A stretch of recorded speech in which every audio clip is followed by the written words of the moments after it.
Good morning, and thank you, Bryant, very much. And good morning, everybody. This is Margie Dean Gray, Director of the Foundation here at Fort Lewis College, and I'm going to be your host for the next 30 minutes. We have a fun guest on board, someone I've known for about 11 years since I moved here to Durango. Her name is Lindsey Jameson, and she is the Scholarship Director of the Foundation, and many of you probably know Sandy because she is a hometown girl. And I have to tell you that in the 11 years I've known her, I think she knows just about everybody in Durango and probably, the whole five, county radius as well. So welcome, Sandy. I'm glad to have you here. Thank you. Good morning. Good morning. A lot of you probably know Sandy through a lot of different ways, whether it might be here at Fort Lewis or just in town, things that you all do together.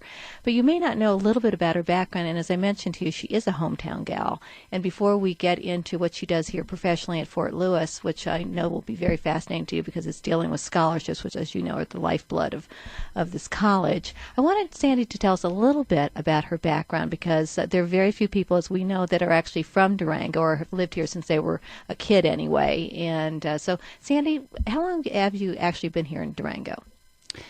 I've lived in Durango for about 50 years now, and I moved here in 1963 from Ridgway, Colorado. And Durango to us was big city for all my sisters. I have 4 sisters, so there were 5 girls traveling over Red Mountain Pass with my mom and my dad. And I do remember when we first drove into Durango how it was so impressive to me, the big lights. And back in 1963, it was a lot different in Durango than it is now. So the first time you came to Durango and saw the big lights, that was actually the very first time you'd ever set sight Yes. on us. Uh-huh. Yes. So, and you're about 3 or 4 at the age that time? I was 7. 7, okay. So was this like, oh my gosh, Mom and Dad have come to the big time and there's going to be so many more things that I can do here than I could have done in Ridgway?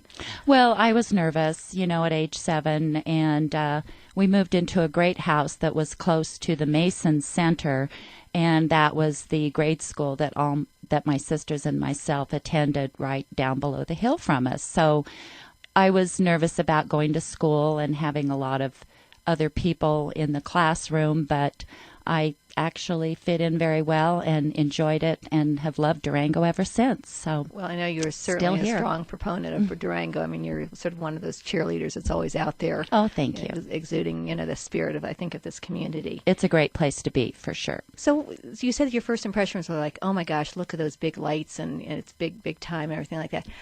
When you moved into your house here, was it a different feeling than it was in Ridgway? Were you out in the country in Ridgway, or were you more in the town of Ridgway?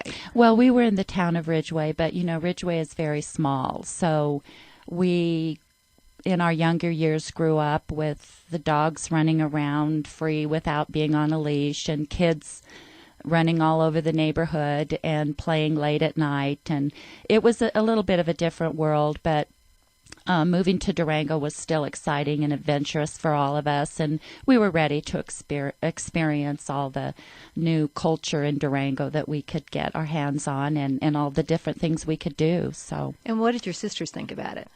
All my sisters loved it. Yes, yes. Did you all, because you were coming together, I'm an Army brat, so, you moved from place to place, and my family kind of stuck together when we moved to a new place. Was that sort of the same way with the 5 of you?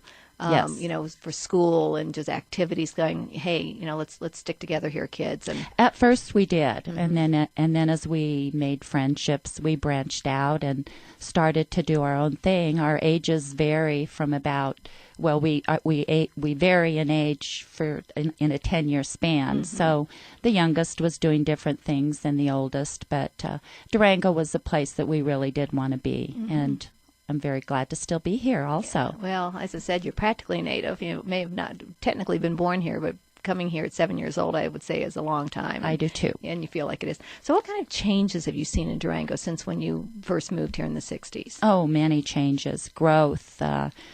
I have seen businesses go up, businesses come and go, and the increase of population, housing. It's beautiful and it's wonderful to be here. But at the same time, being a local, it's a little difficult sometimes to see the growth happen, but it is wonderful, and there's a lot of wonderful people that live here. So I can't imagine a better place to be living than Durango and raising a family. Absolutely. So what would you say is the most positive thing you can think about for Durango? In the sense, I mean, it could be the economy, it could be just, as you said, the people. Is there one thing that just kind of always pops out in your mind when somebody says, "Oh, you're from Durango," and you feel that kind of pride? What would you say your biggest? Well, I think that when you walk down the street in Durango, you will see people look at you and smile and say hello. I never felt that in a big city. I did live in a big city for a year of my life, but in Durango you do. People are friendly, they're supportive. It's a very well-rounded community, and I just feel that there's a lot of warmth here no matter where you go or what activity you do. And I really like that about Durango. I feel it's comfortable that way. Mm-hmm.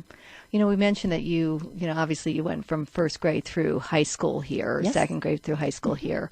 And so when being a hometown girl, did you have an interest in coming up here to the college for college education? Yes. Oh, yes. In fact, I did attend Fort Lewis for 1 year right out of high school. And then I did leave to actually take care of a friend that was in a bad accident. I kind of felt like my calling in life was nursing. However, for various reasons, I did not follow that path in life, but I spent a year caring for a friend. And then after that, I had another calling, which was to move to California. So tell us about that. I mean, that's a big, big change, yes, from the is. Southwest. I mean, California's kind of its own world in itself. So why California? And did you do this by yourself, or did you go with friends? Well, being from Durango, I think everyone I wish we all could be California girls. Yeah. And the girlfriends that I hung around with, we all felt that way. And I think everybody wants to go to California at one point in their life. And that was the closest place that we could get to a beach. And that was, I think, our main mission. So 2 of my girlfriends and myself drove out to California and lived there for a year and experienced a very fun life, actually. So where in California did you decide to go, and how did you decide in that particular place? My 2 friends had moved previous to me and had found an apartment in San Clemente, and it was on the beach. And so I moved out to live with the 2 girls. We all had different various jobs, but we had so much fun. I think the biggest thing for me, being a mountain girl, was just getting to the beach and experiencing the ocean and the smell of the ocean and the big city and all the parties and the people, and it was just absolutely wonderful. I did go to Disneyland many times, Universal Studios, so I got to experience all the activities there as well, and met a lot of people. My hope was to meet a big famous movie star, and I did get to meet Arnold Schwarzenegger, but other than that, I didn't get to see anyone else, but I had a wonderful year there. It was one of the best memories of my life. Did you miss the mountain area, though? I mean, growing up here, did you miss it? I did. You did. I did. I'm always a mountain girl, and after a year of living there, I'm actually the only one that returned to Durango. My 2 friends stayed in California, but I was ready to come back to the mountains and be back in Durango again. So was it that you missed the mountains, or you missed the small town feel where, as you said, you walk down the street and people are saying hello to you, or is it everything? Actually, it is everything. So both. I missed all of that. And I missed my family as well. Well, I want to sort of fast forward us to sort of where we are today. And I know that you came back and have worked here in the Durango area, certainly, and you've raised 3 beautiful children who are now actually adults. I shouldn't call them children.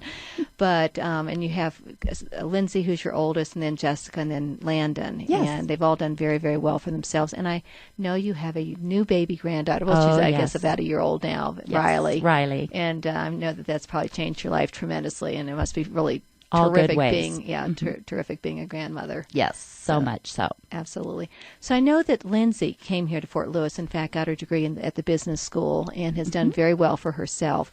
So do you feel, as a parent of an alum who's gone through an excellent program like as SOBA offers, that she learned what she needed to be professional? Definitely. Yes, definitely. Her experience here at Fort Lewis was just wonderful, and she will even comment about that even to this day. She graduated, I believe, in 2008, and she learned so much from the 4 years of college on independence and self-assurance. She's learned how to speak publicly. She has worked with accounting. She is training individuals in her business. She is better with public, and just in many, many ways, she feels so self-confident in her life. Now, I would love to see her go on to get her master's, and she does talk about it quite a bit, and I'm hoping that's what the future will bring. But I just see a lot of really good things that have come out of coming to Fort Lewis College and her degree, and I think that at some point she's going to really flourish in a career. Do you think that she'll stay in the business area? When you say going on for your master's, would it be like an MBA, or is there another area do you think that she might want to go? She'll stay, I'm sure, in Denver, and she'll probably get an MBA. Mm-hmm. Yes. Well, the one thing that I have learned being on the road and talking with alums that were in the business school, that when they went on for their MBA, they always worry that because Fort Lewis is small, that they're competing against Stanford and CU and all those other major colleges. But they've found that they have been so well prepared because of the professors in SOBA, and I'm sure Lindsey probably feels the same way, that if she did go on for her master, she would be ready to take it on. She would indeed. And she still stays in touch with professors here at Fort Lewis College, and has and writes them and visits them, and they ask me how she's doing. So it was a very personal teaching as well in education, and I think she's just going to do wonderful with that. So well, I'm sure you're very, very proud of her. Very proud of her, and my middle daughter Jessica's currently in school, heading for the nursing program. So she took after and you. My son is here in Durango just working and loving the small town of Durango as well. Mm-hmm. And, with Lindsey being up in Denver, we have a pretty strong alumni program up there in Yes, Denver. we do. It's kind of our second hub of alums. And so just because I know what a hard worker she is, because when she was here, but does she have time to be able to participate in some of the alumni activities in the Yes. Denver area? She does. She has been to several of the activities that we've had up in Denver, and along with that, she has brought some of the other alums with her. There is a strong pool of Fort Lewis alums that do reside in Denver and work in Denver, and she's friends with a lot of them, and she'll pull them in, and they're very happy to see Durango people come up to these events, and then they also pull in other people up there as well. So yeah, it's a very great connection, and I feel happy that I can be a part of that as well. Absolutely, because I know you've been able to go to some of the events. Yes, I have. With Lindsey being there, and we're always very appreciative of the fact that you can do that. Certainly, I have to say, as the director of the foundation, that we are. You add so much to what the foundation offers to our students and to the community. You've always done a fabulous job with it. I think you're the perfect person as the scholarship manager, because I think it's your and maybe it's those nursing, skills that you have. You're really terrific with our students, and they feel very comfortable with you and feel like they can tell you whatever they need to tell you, and you're going to keep it very, to your heart.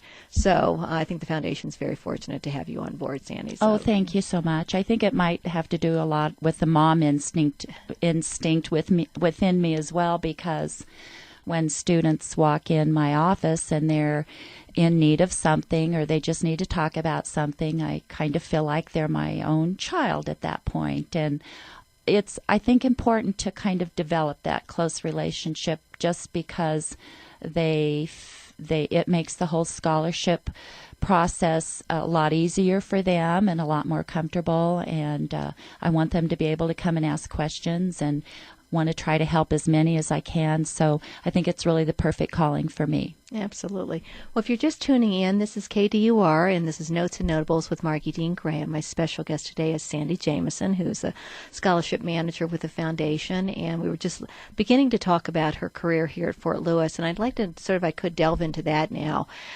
How long have you been at the college? 16 years. 16 years. Goodness, you must have started at 3. I'll stay here for 16 more. 16 more years. So where did you start?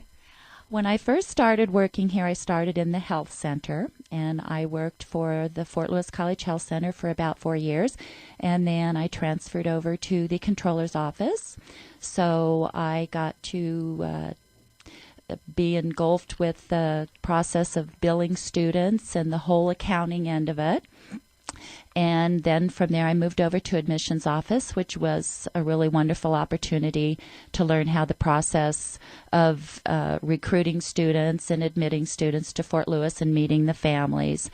And from there, then I went into the foundation and just sort of slid into this scholarship manager position because I loved working with students so much, and I loved working with parents and loved working with the donors. So it just all kind of happened in a nutshell, and it was perfect. Well, do you feel that the jobs you had before you came on with the foundation and started working with scholarships prepared you for Yes. what you're doing now? In what way do you think? Most definitely I do. In fact, I might have an advantage because of that.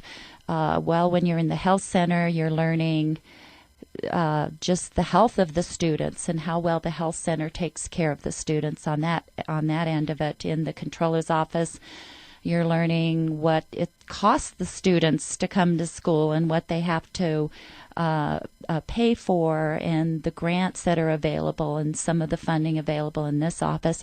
Admissions office, of course, was the personal end of it and the communicating end of it with the student and helping with coming to Fort Lewis and the families and recruiting and giving them tours.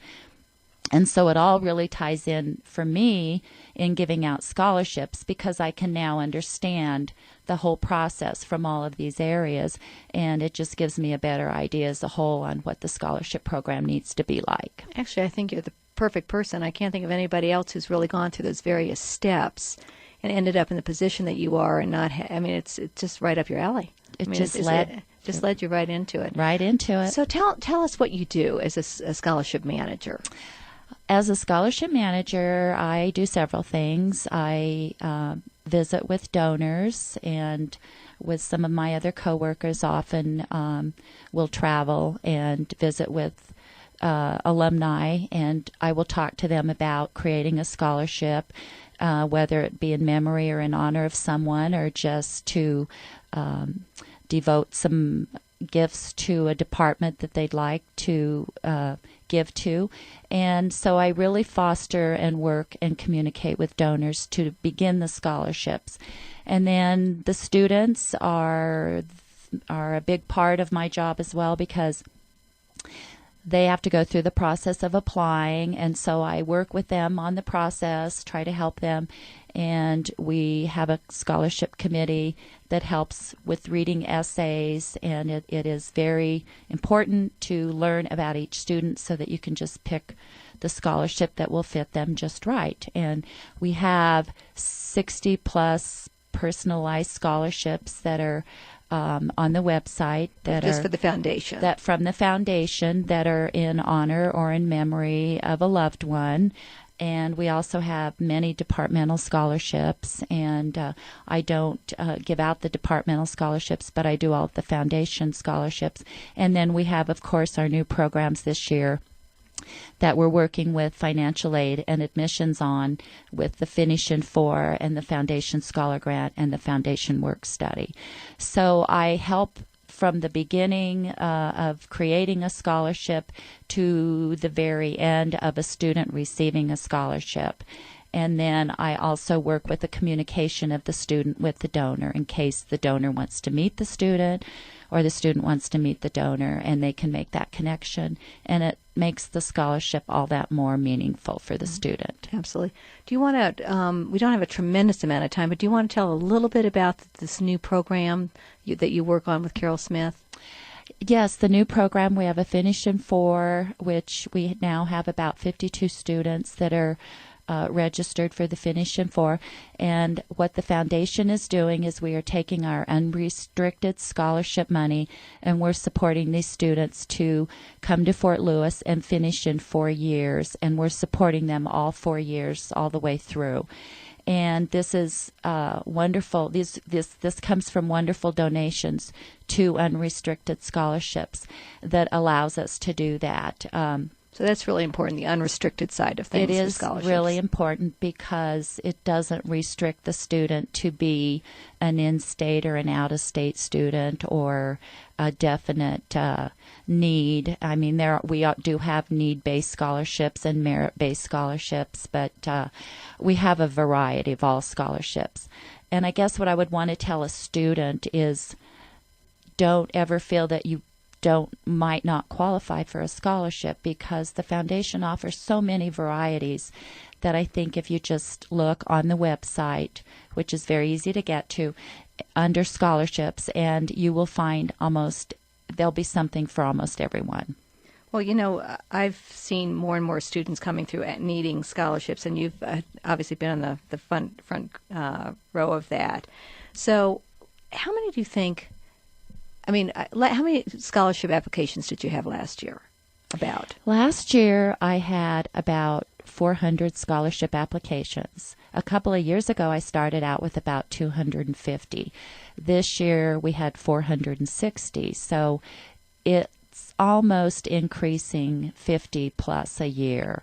And I feel it's going to continue to increase. Students needing scholarships, and the applications will increase. So, of course, the biggest need would be for unrestricted scholarships, and it would be my plan to try and help raise money to support the scholarships so that we have enough to give out to these students. Because if you have an increase of 50 plus a year, it's going to get to the point where we don't have that kind of money in the foundation. Exactly. And obviously it's critical to raise money every year to be able. That's what TLC for FLC and other fundraisers are for, specifically for scholarships. Yes, indeed. So do you see are you going to have to cap it at some point, or have to get to the point where the students are going to have even higher restrictions to face? Well, that's a really good question, and probably not one that I can answer real well. But the goal, of course, is to try to support a student for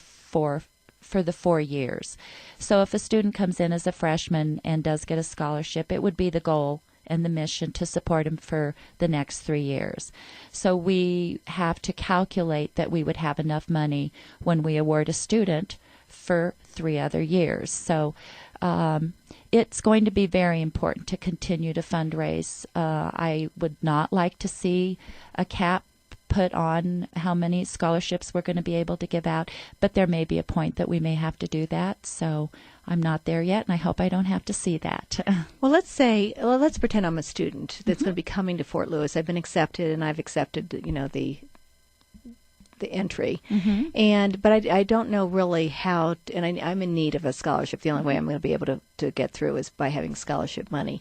So if they either call you or, let's say, bop up to your office, how would you kind of walk them through from beginning to talking to them to actually where they've applied for a scholarship? Can you give us a quick little review of what that would be? And very simple.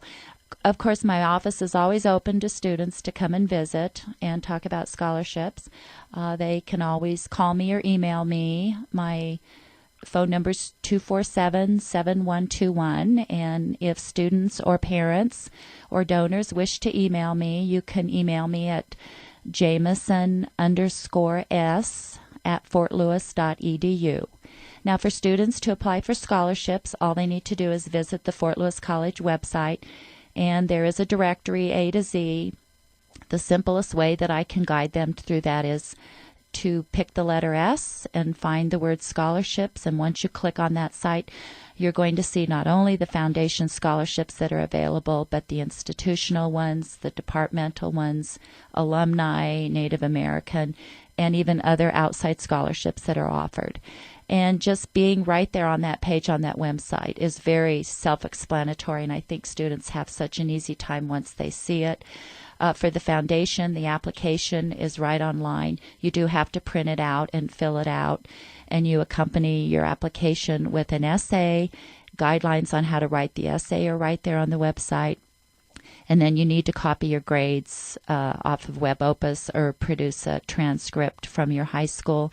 It doesn't need to be an official. It can be unofficial. And that's about it. Very simple, 3 things in the packet, and that's it. you were just mentioning grades and giving us that information. Is there sort of a minimum that you have to be considered for a scholarship, a GPA? The minimum GPA to receive a foundation scholarship is a 2.0. However, there are others scholarships in the foundation that require a higher GPA. But for an unrestricted scholarship, you have to have a 2.0 and above. Okay, and if let's say they have the GPA that they need, but sometimes freshman year is really difficult, and you're trying to adjust to everything, and let's say it goes below the minimum that the scholarship is asking for. What happens to those students? Well, they would be considered on it. They would actually fall into what would be called a probation period. So if they do fall below the 2.0, they will lose their scholarship for the following semester, but they do have that semester to work at bringing that GPA up. And they would have to also go through an appeals process. And when you do go through the appeals process, you're usually showing us what your GPA has increased to so that you can get the scholarship back for the following semester. So it's not like once they go below a certain amount, they're out. No. They can, if you say they get back and they study hard and You they do. prove to you. You do. You have a second chance to come back, and we do allow that because freshmen do sometimes have a difficult time. It's a switch from high school to come to college, and a lot of them are away from home. And but we allow that process. So we go through a lot of appeals, and there is a committee that sits and makes decisions on them, and the student usually has to explain why their GPA fell below and what their goal is on how they're going to try to bring it back up. So Well, that's great that they do have a second chance. Yes. And it encourages them, certainly, to go to that next level. Yes. Well, I know tomorrow is going to be a big day for you. It's the Benefactors Breakfast, and I know Yes. that we do this every year. It's an annual event. And this is that wonderful opportunity to thank our generous donors for not only scholarships, but just in general, everything that they give to Fort Lewis College. So tell me a little bit about the benefit, the event, because we've changed it through the years, and I think it's a wonderful time for people to get together, and really I always call it sort of a love fest because it's such a great time for everybody to realize the importance of scholarships and just the generous contributions that people give. So tell us a little bit about the gathering. Oh, yes, I agree. This event is one of my most favorite events, and I'm very passionate about it. We've done it for about, I believe, 7 years now, and we did start out as it being a dinner event, and we've since moved it down to a little bit more casual with students involved, to a brunch event. And what we do is we invite donors who support Fort Lewis College in whatever way they're passionate about supporting Fort Lewis College, and we invite students who are scholarship recipients. And one of our goals with this event is to try and unite the student with the donor of the scholarship that they're receiving, and it gives them an opportunity to develop a relationship and just sit and visit, and it just always works out so well. The cards just fall where they're supposed to. The students that come absolutely love it, and if the donor doesn't happen to be there for what reason, the student's a little disappointed that they don't get to meet them, but there are other donors that they get to meet. And this event also is a chance to show off some of our student talent that we have and what the students are doing. And so we've got some wonderful speakers and performers and presentations lined up tomorrow, all from students, so that we can give the donors a taste of here's what we're doing at Fort Lewis, what the students are doing, and how well they're succeeding. So, well, I think it's always wonderful. I know that last year when we had it, we had a fairly new donor, and he had never been to the breakfast before and saw this amazing talent that we have out in our community, and just came right up and said, hey, I want to put more money into this. And so that's really what it's all about. It's, as you said, it's highlighting the talents of our wonderful students and letting the donors see that their money really is being well spent. Exactly. And it just does turn out to be a very warm, wonderful event, and everyone leaves with new friendships and exciting goals to work for, and I just can't say enough good things about it. It's a wonderful event, and I would love to see all of our donors come to this event and all of our students. So I look forward to this event tomorrow. Absolutely. Well, unfortunately, it's the end of the 30 minutes. It goes by very, very quickly here. And I want to thank you for being here, Sandy. You're a wonderful spokesperson for the scholarship program, and for our students are so fortunate to have you as sort of their role model, because you are very gentle, you're very encouraging to them, and you help them through it. And it's not an easy thing, for sure. And I think when people have to come asking for money for scholarships, it's not easy. So thank you for helping them sort of get from A to Z, but doing it in a very lighthearted but heartfelt way of doing that. Thank you, Margie. It's one of the most rewarding jobs I think I've ever had. So thank you so much for having me. Well, it's always a pleasure. Absolutely always a pleasure. So thank you all for tuning in to Notes and Notables. And next week we're going to have Joe Keck, who's the director of the Small Business Center here on campus. And I think we're going to be handing our time over now to Bryant. He'll be playing some great tunes. And I hope you all have a wonderful, wonderful weekend. Come on up to the game. We've been doing very well with it. And if you want to come in to the President's tent, let us know, and we'll try to get you in. But other than that, we'll see you in about a week. So take care.